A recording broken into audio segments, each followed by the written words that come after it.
They prepare an army, the greatest army that's ever been assembled, except that they don't know that God is driving Arjuna's chariot. Yeah.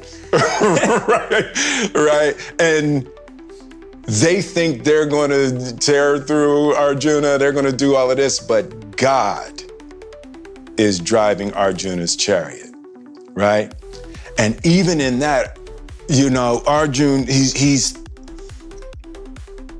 like, how can me killing all of my family be the right answer, right? And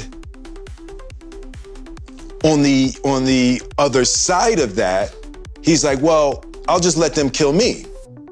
I'm not doing that. There's no version of me going into battle with them. I don't care how wrong they are. I don't care.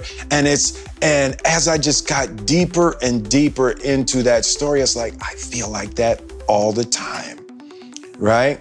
I feel like I'm in what Radhanath Swami referred to as a perplexing situation.